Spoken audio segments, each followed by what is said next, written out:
The World Beyond the Headlines lecture series is a collaborative project of the University of Chicago Center for International Studies and the International House Global Voices program. Our nationally recognized programming is made possible with support from listeners like you. Secure the future of World Beyond the Headlines programming by making your gift online at alumniservices.uchicago.edu/giving. Please specify World Beyond the Headlines as the area of giving. The World Beyond the Headlines lecture series is supported by the McCormick Foundation, the Norman Wade Harris Fund, and generous contributions from listeners like you. So tonight we're fortunate to have both Jonathan Mahler and Neal Katyal with us to discuss Jonathan Mahler's latest book, The Challenge, Hamdan v. Rumsfeld and the Fight Over Presidential Power. The book chronicles the defense of Salim Hamdan by military defense lawyer Lieutenant Commander Charles Swift and Georgetown constitutional law scholar Neal Katyal. Together, they sued the President of the United States on behalf of Hamdan, an accused terrorist, in order to prevent the American government from breaking the law and violating the Constitution. In the spring of 2006, Katyal argued the case Hamdan v. Rumsfeld before the Supreme Court and won. Mahler wrote Hamdan v. Rumsfeld with the cooperation of Swift and Katyal in addition to extensive interviews in Yemen and Guantanamo Bay. He is a writer for the New York Times Magazine and is the author of Ladies and Gentlemen, The Bronx is Burning. Both books are available for purchase after the talk outside. We will first hear from Jonathan Mahler, and following his talk, both of our participants will be answering questions and have an interactive discussion. So please join me in welcoming Jonathan Mahler.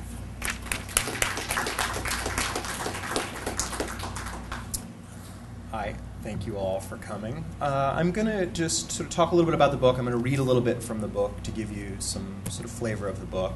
We're lucky that one of the two main characters of the book is here tonight, Neal Katyal, who will probably say a few words when I'm done, and then we're happy to take questions of any sort.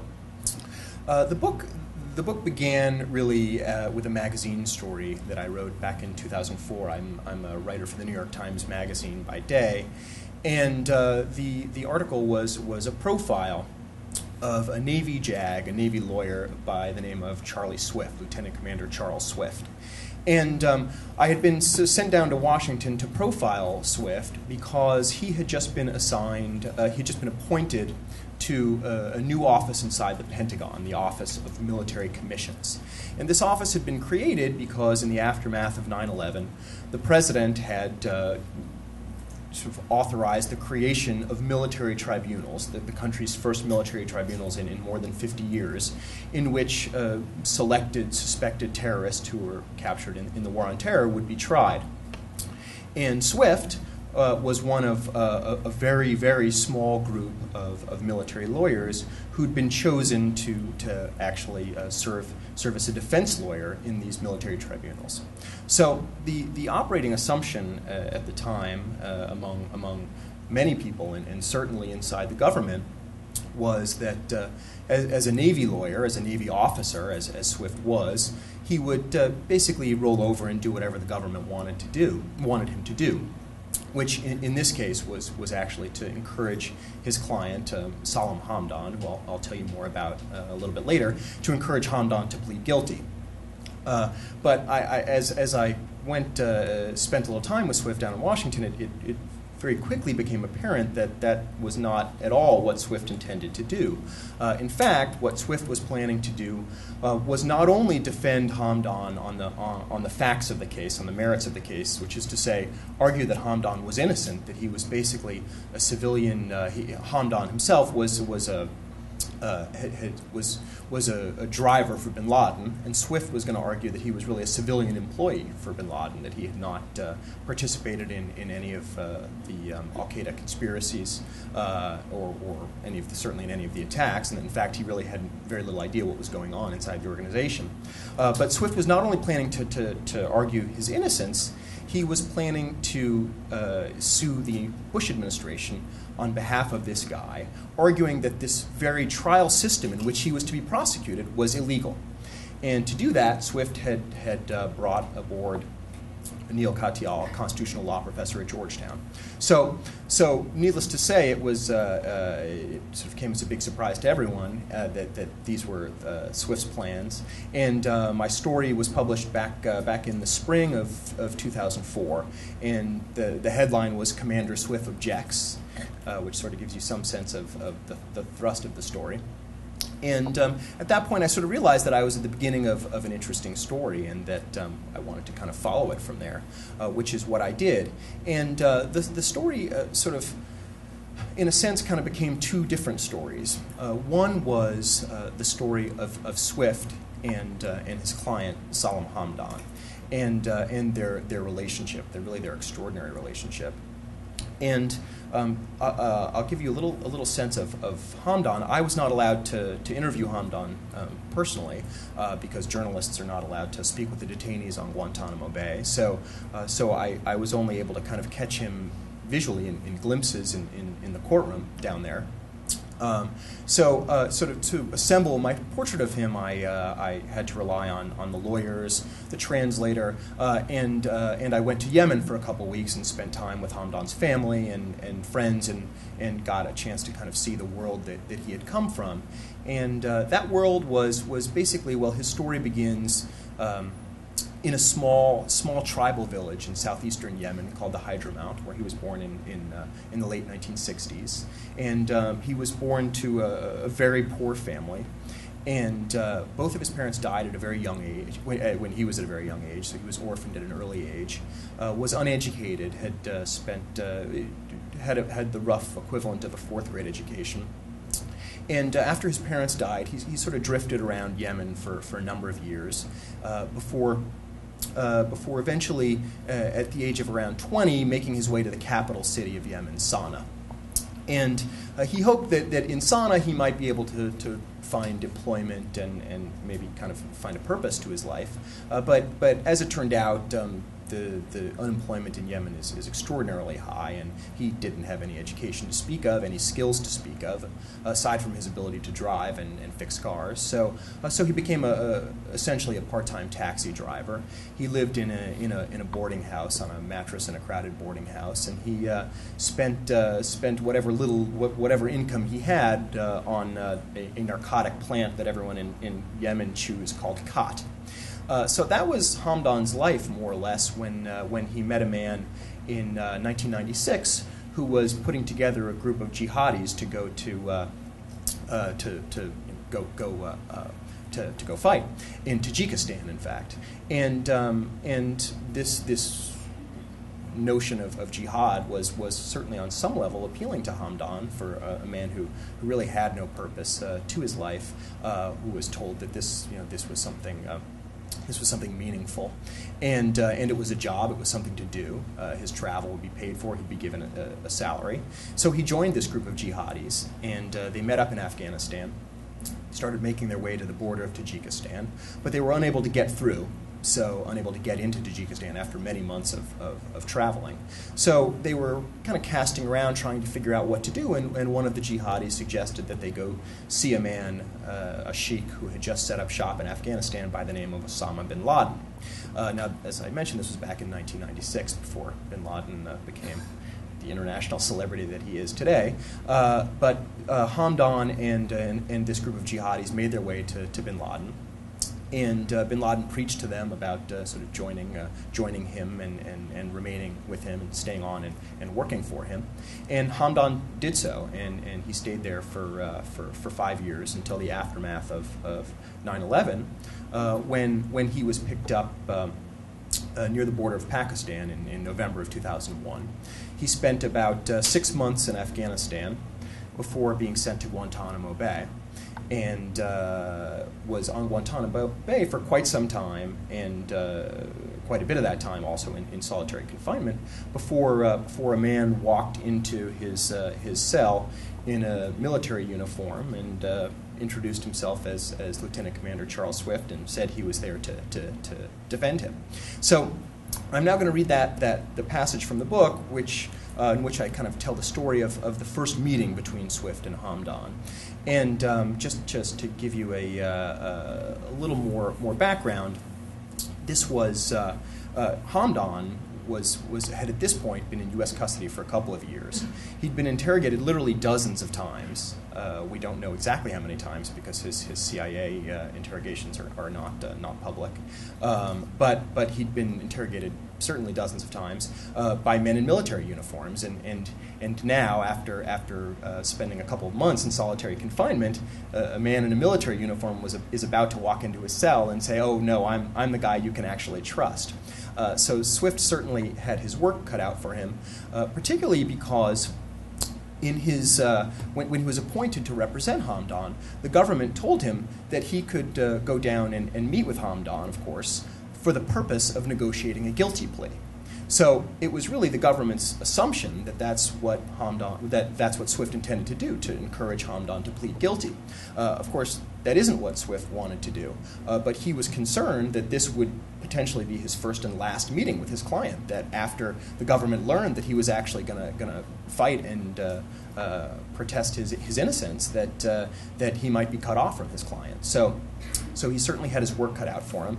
He also had brought along a translator, a guy named Chuck Schmitz, who also figures as something of an important character in the story because Schmitz remained Swift's translator for Hamdan over the years, and in a sense was the one who really knew Hamdan best, as he's the one who was able to kind of communicate directly with him. So that's a little bit of the background, and I'll read that passage to you now.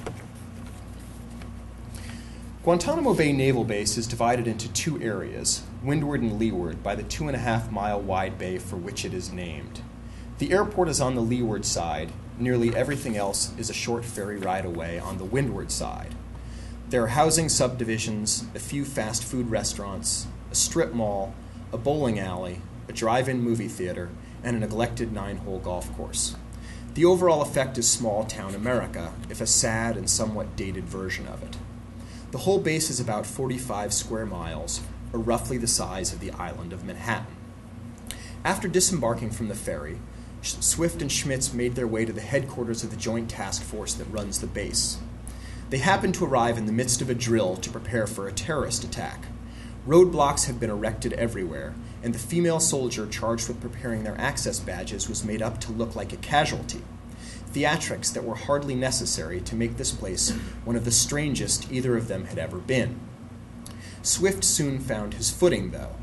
Asked to sign a statement ensuring that he wouldn't say anything to the media about what they saw in Guantanamo, he insisted on amending the language to read that he wouldn't say anything, quote, in violation of the National Security Act. That evening, he and Schmitz went to the Marine Galley, which Swift had been told had decent food and a great view. It was surf and turf night, so they ate steak and lobster, followed by Ben & Jerry's Peace Pops, as they watched the sun drop down below the bay. 36 hours later, they set out for Camp Delta in a rusty red van to meet Hamdan. From a distance, Swift could make out the plywood guard towers draped in American flags, and as they drew closer, the heavy chain-link fencing topped with concertina wire that ringed the camp. A 4-by-8-foot sign hung from the main entrance to Delta, "Honor bound to defend freedom," the motto for the Joint Task Force Guantanamo. Swift wore a khaki uniform rather than his dress whites because he wanted to seem as accessible as possible. At the entrance gate, he declined to place a strip of black tape over his name tag, the custom among most soldiers and officers, who prefer to keep their identities hidden from the suspected terrorists inside. For the past several weeks, ever since the president had designated him for trial by military commission, Hamdan had been in solitary confinement, or as the Defense Department called it, pre-commission confinement, in a separate area inside Delta known as Camp Echo. The administration didn't want the other detainees to know that he'd been assigned a lawyer, or worse, give him the chance to report to the rest of the prison population on the substance of their conversations. Swift and Schmitz were led down a long dirt path toward a cluster of 8 cinder block huts with corrugated tin roofs that faced inward on a square. It hadn't rained on Guantanamo in weeks, and they kicked up small clouds of dust as they walked. The guards unlocked the door to Echo 3, and Swift got his first look at Hamdan, a small, frail-looking man, 5 feet 6 inches, 130 pounds, he estimated, in a baggy orange jumpsuit. He had a shaved head and a long beard, and he was smiling. As Swift would later learn, Hamdan always smiled when he was nervous.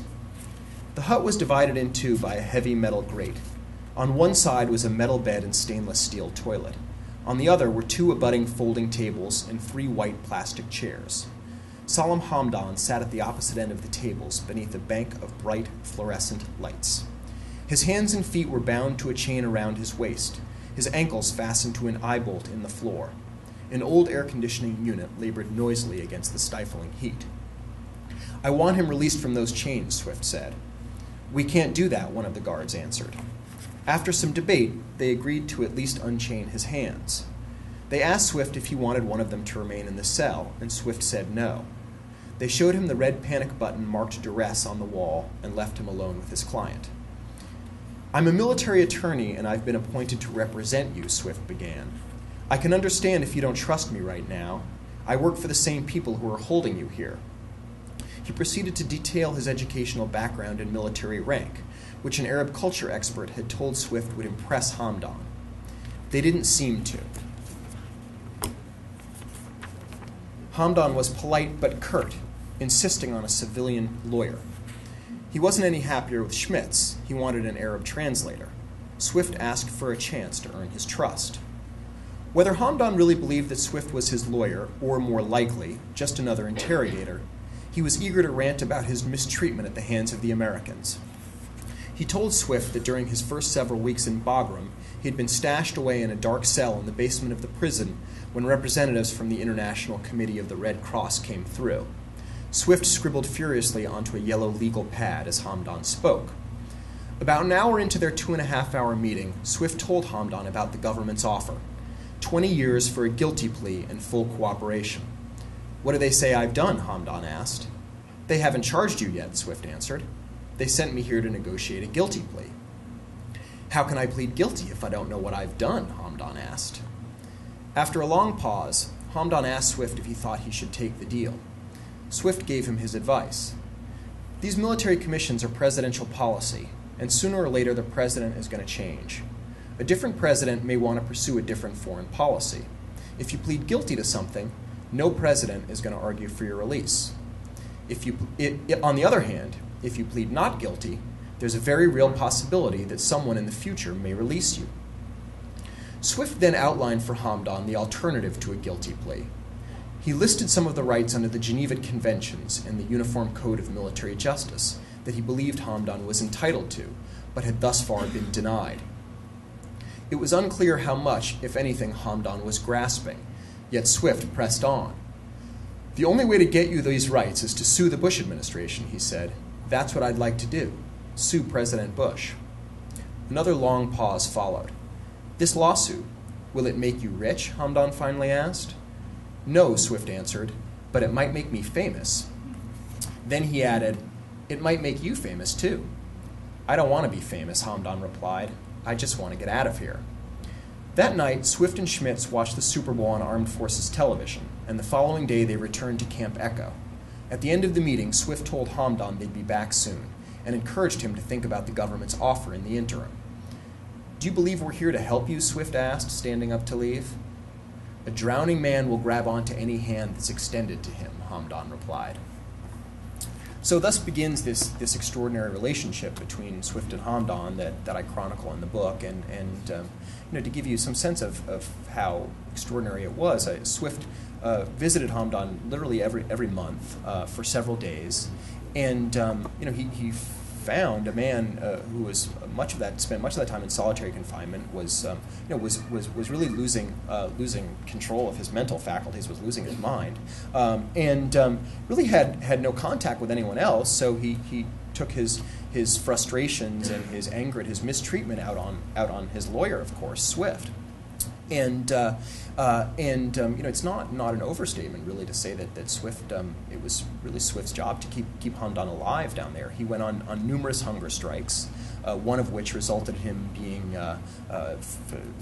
force-fed in a restraining chair through a feeding tube inserted into his throat, and he fired Swift repeatedly. Yet each time Swift would dutifully return to Guantanamo Bay and try to meet with Hamdan. Sometimes Hamdan would send out a note saying that he was not willing to meet with him, but Swift would persevere, and over the years, and it really was a matter of years, they really built an intense relationship, and I chronicle that relationship in the book. Now that's sort of one kind of part of the book, and the other part of the book is really the story of the legal case itself, the case Hamdan v. Rumsfeld, and the case was led. The architect of the case is here with us, Neal Katyal, and in sort of simple terms, what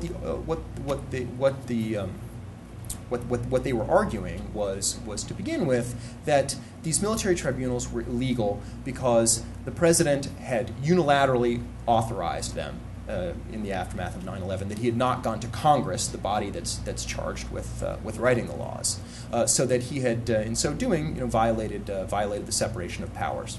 So that was sort of the overriding claim in their lawsuit.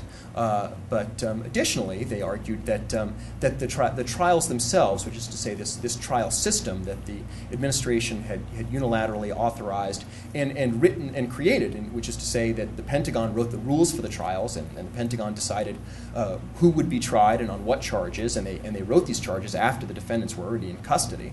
That the rules for the trials failed to comport with guarantees provided by the Geneva Conventions and the Uniform Code of Military Justice, which is the U.S. law that governs military law essentially. So the lawsuit began in 2004 as well, and just as I was starting the book, in fact, and to give you some sense of what a long shot it was back then, at the time, the Bush administration was arguing, and really to great success in the federal courts, that Guantanamo detainees didn't even have the right to bring a lawsuit in federal court, that the federal judges didn't have the power to hear a claim from a detainee on Guantanamo Bay.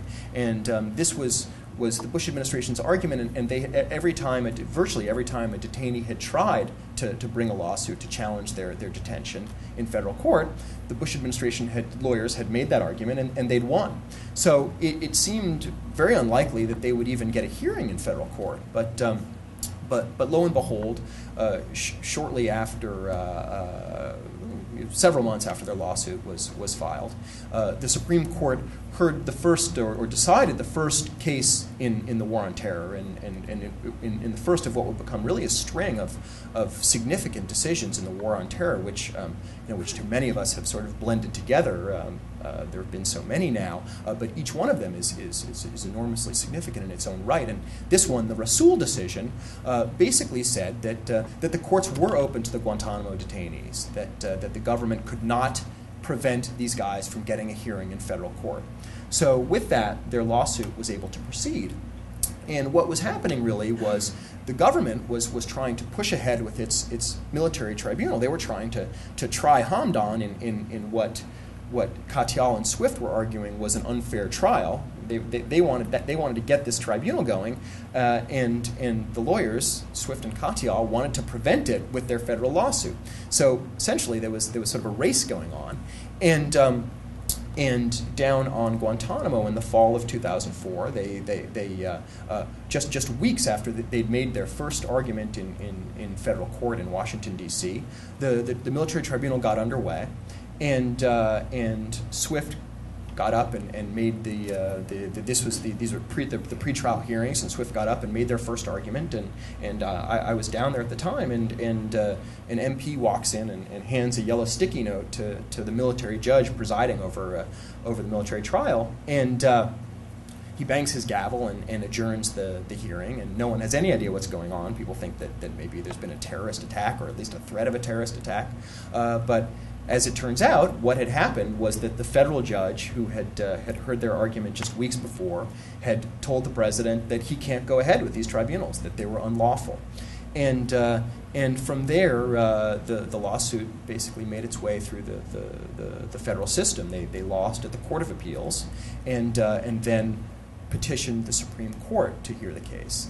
And if the odds were long against them, even sort of getting any traction in the federal courts, the odds of getting a hearing at the Supreme Court were extraordinarily long just based on the numbers alone, the Supreme Court gets something like 8,000 petitions a year for about the 100 cases it hears. So it seemed unlikely just on that level alone. But the Supreme Court has historically been especially wary of hearing cases that deal with the president's wartime power, because they don't want to be in a position of having to tell the president he can't do something that he thinks is necessary to keep the country safe.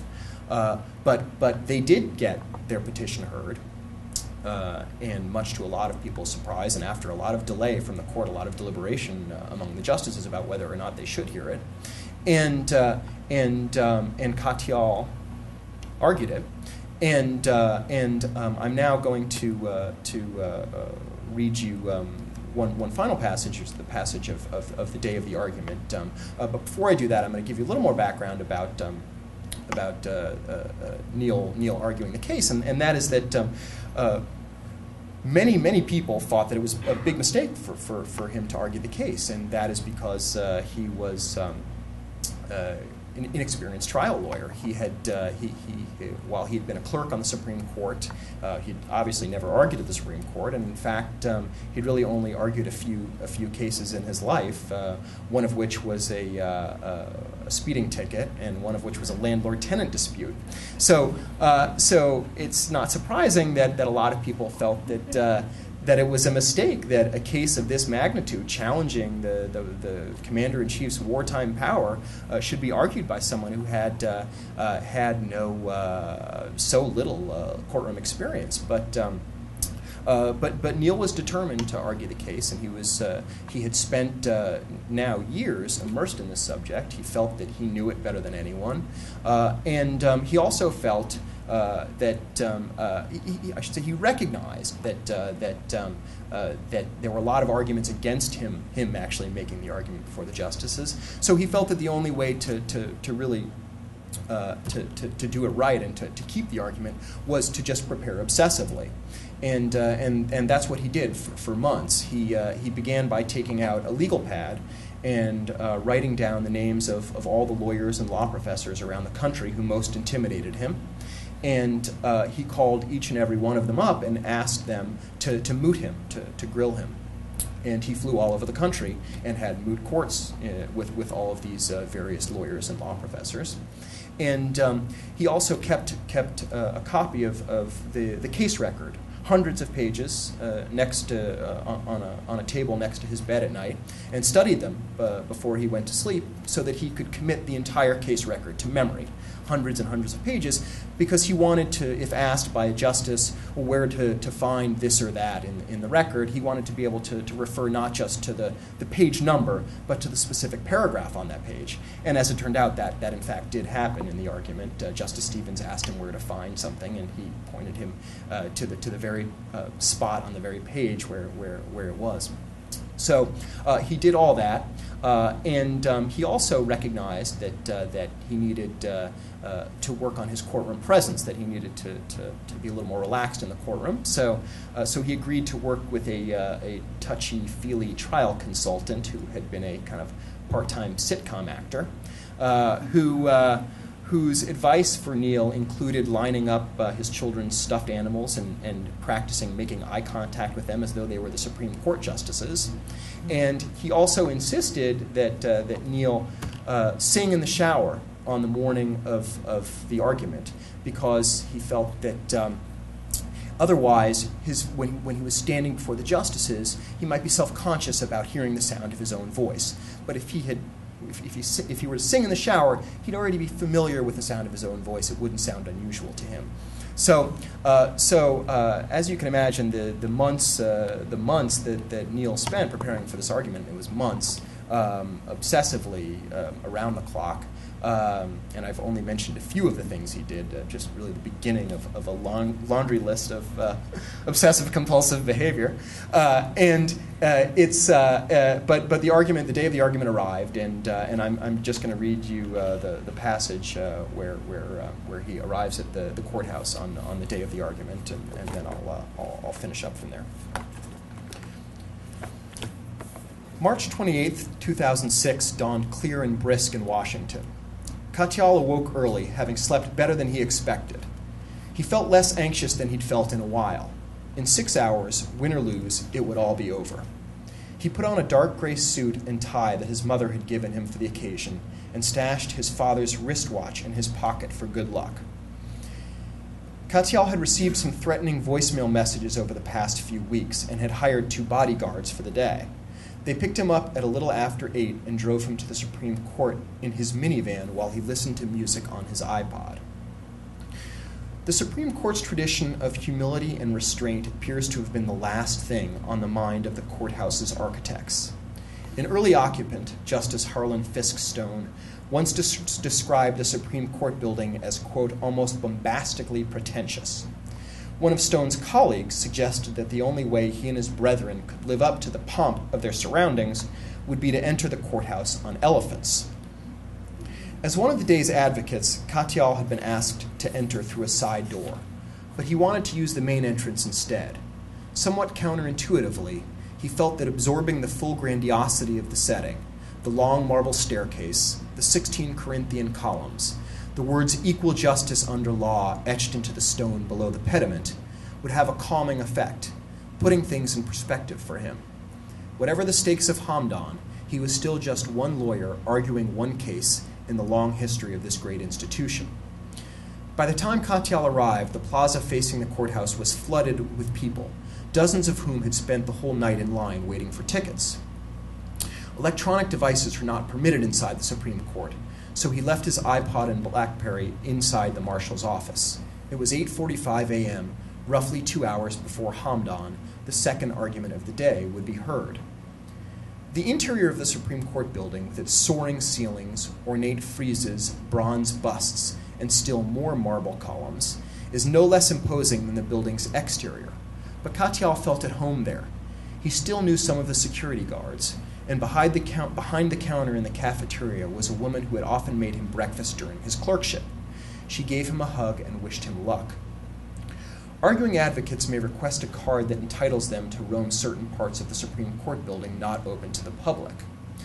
Tom Goldstein, who was one of Neal's advisors for the Supreme Court argument, had suggested to Katyal that he procure one and hole up in the law library to relax and gather his thoughts before the argument. Katyal had planned to do this, but was overtaken by an irrational fear that he might get stuck in the library, which was upstairs, and miss his argument. So when he finished eating his bagel and cream cheese, he instead did the one thing that Goldstein had urged him not to do. He went into the courtroom and listened to the argument preceding Hamdan. The lawyer at the podium, who looked to be even younger than Katyal, parried complicated questions from the bench with ease and grace, thrusting Katyal into a fresh spiral of self-doubt. Why didn't I give the argument away? I can't answer any of these questions. Then it dawned on him that he wouldn't have to. This wasn't Hamdan. It was a health insurance case that turned on an especially obscure subsection of the Employee Retirement Income Security Act of 1974. Katyal left the courtroom at 10:35, 25 minutes before his argument was to begin. He had not sung in the shower in the morning because he hadn't wanted to wake up Joanna, who was going to be coming to the courthouse later with his mother and sister. So he went into a stall in the bathroom of the lawyer's lounge and belted out the theme song from Mr. Rogers' Neighborhood. He returned to the courtroom. Chief Justice Roberts closed the prior argument. The case is submitted, rose from his black leather chair, and walked off the bench, leaving the ensuing proceedings in the hands of the court's senior-most justice, John Paul Stevens. We'll hear argument in 05-184, Hamdan against Rumsfeld, Justice Stevens said at 11:01.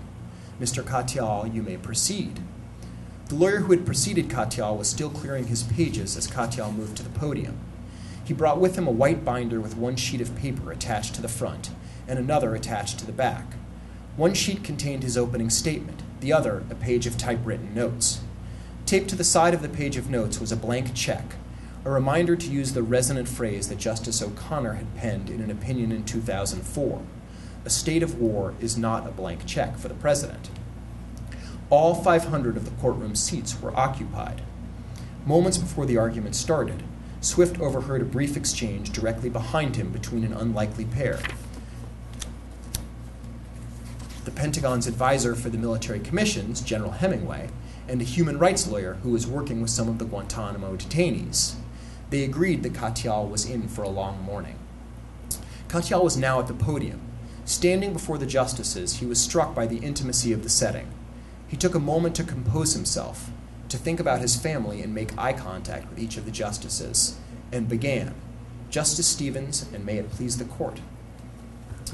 So from there, of course, Neal delivers the argument, and it was more or less kind of instantly recognized as one of the sort of the great arguments in recent years on the court. But at that point, all they could do was sort of wait and see what was going to happen. And Supreme Court is obviously a very old-fashioned institute, and they don't release their decisions on the internet. They don't even tell you when the decisions are going to be coming down. So if you're someone with a stake in the case, or someone who's just interested in knowing what's going to happen in a certain case, and you want to be there when the news breaks, you have to go to the courtroom. And that's what Neal and Charlie Swift did. They went day in and day out for weeks. They would meet outside the courthouse and walk in and take their seats and watch the justices file in, and the justices would take their seats, and then they would proceed to announce the two cases that they had decided. And day after day, it was not the Hamdan case. And it wasn't, in fact, until the very last day of the Supreme Court's term that they handed down their decision in Hamdan. And it was a sweeping victory for Swift and Katyal, and for Hamdan himself in particular. And the decision went really well beyond anything they had realistically expected, because not only had the majority of the justices declared these military tribunals illegal, they had gone a step further, and they had come to the conclusion that the president, even during times of war, must abide by the laws and treaties of the United States. Now, this may sound somewhat self-evident, but actually, many of the Bush administration's policies in the war on terror were built on the assumption that the president could circumvent these laws and treaties during the time of war.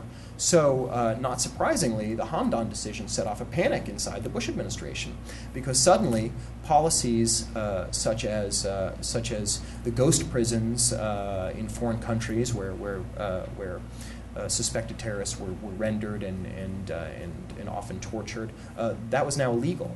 The warrantless wiretapping program, the secret terrorist surveillance program, that was now illegal. So it was a huge decision, and not least of all, it forced Congress to get involved in the shape of these military tribunals, and basically over the course of the summer of 2006, Congress and the president kind of went back and forth, and Congress eventually passed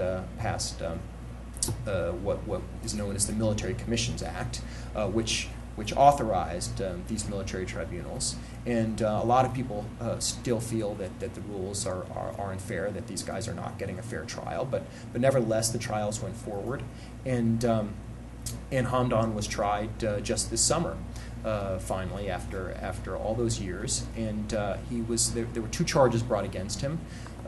Conspiracy and material support for terrorism. Conspiracy was by far the more serious charge, but he was acquitted on the conspiracy charge. He was convicted on the material support for terrorism charge, and now it came time for the government to sentence him, and or rather for the military judge to sentence him, the military jury to sentence him, and the government was asking that he be sentenced to 30 years to life, and as it turned out, the jury sentenced him to, after time served, which is to say all the years he'd already spent on Guantanamo, about an additional 5 months. So I'll leave it there. The one last comment I'll make is there's been a lot of criticism, much of it justifiable, of the Bush administration's policies in the war on terror, and how our sort of treatment of detainees has sort of sullied America's international image and all the damage that's been done. And as I said, much of this is certainly justified criticism. But that's not what this book is about. And in a sense, it's not what the Hamdan story is about. And in fact, it's on the contrary. To me, this book and this story is really kind of about the greatness of this country and the fact that during a time of war, a group of lawyers, one of whom is the child of immigrants, one of whom is a military officer, could bring a lawsuit, could bring a challenge to the President of the United States, have that challenge heard, have that case heard, win at the highest court in the land, the most powerful court in the country, and in so doing really change the course of history, is to me a great testament to the resilience of our values and the resilience of our Constitution, and is something we can all be proud of. And I think it's nice to have something we can all be proud of at this point. So